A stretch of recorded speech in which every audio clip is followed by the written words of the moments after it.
Hello and welcome. My name is Mark Schneider, and today I'm going to demonstrate the unique capabilities of the Interplay module, also known as the IPM.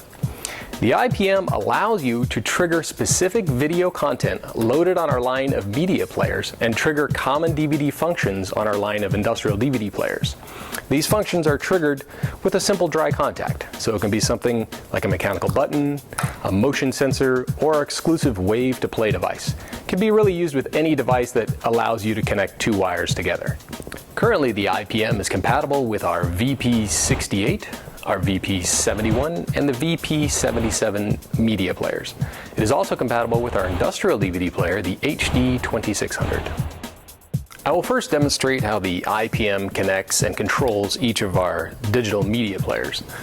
Regardless of the type of player you wish to use, you will first need to load your content onto the external media, so either an SD card or USB, compact flash, depending on which player you're going to use.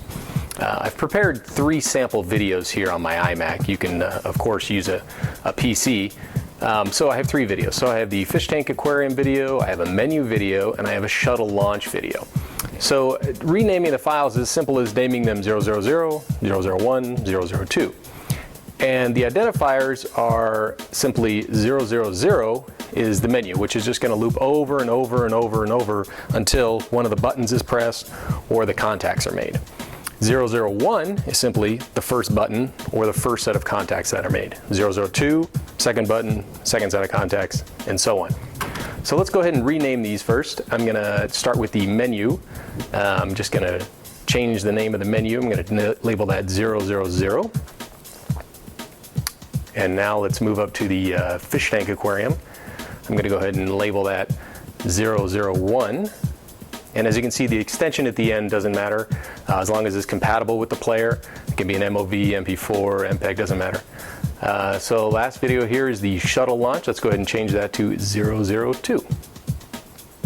Okay, now that we have those files changed, all we need to do is drag these over to our media card.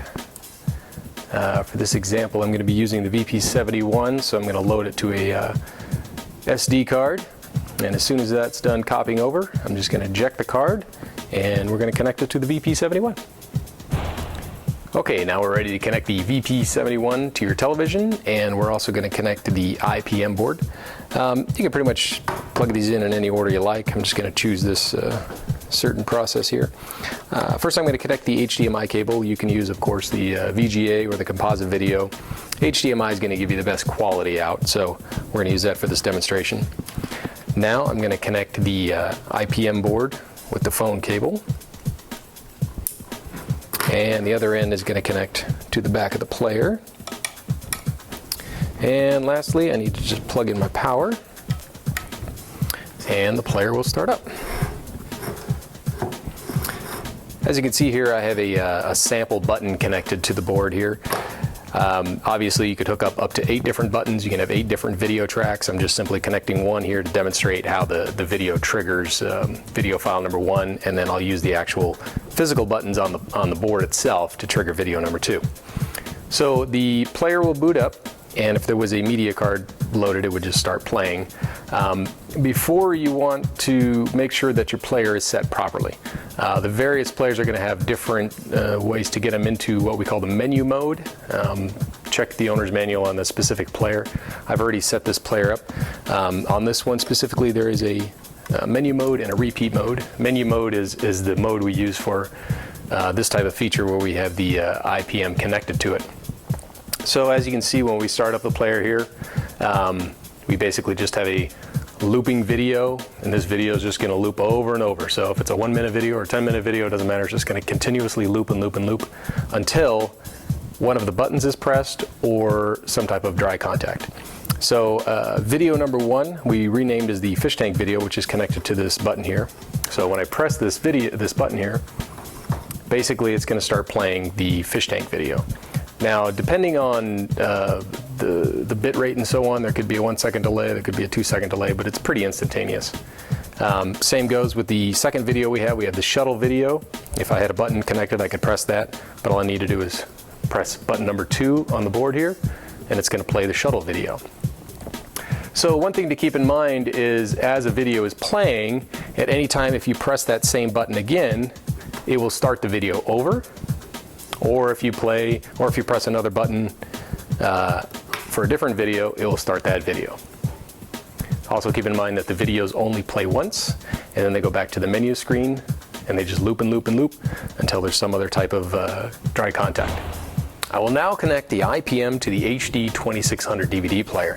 The connections are basically the same. We're going to start out with the HDMI cable, and I'm going to plug in the power.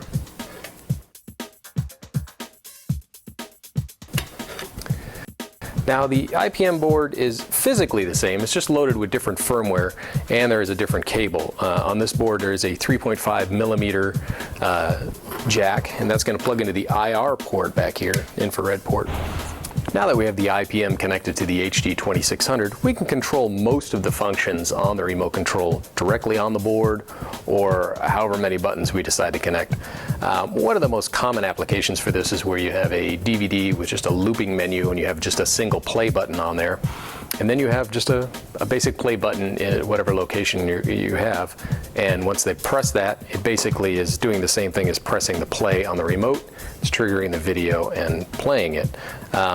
Again, there are a number of different functions that you can control with this board. There are different versions, so if there's some specific application you have, we have different versions of the firmware.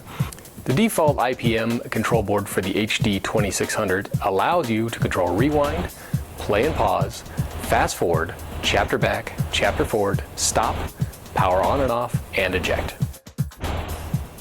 This concludes a demonstration of the IPM. If you would like more information about our specific models shown here, please see other product videos. Also, you can check us out online at www.industrial-dvd.com. Thanks for watching.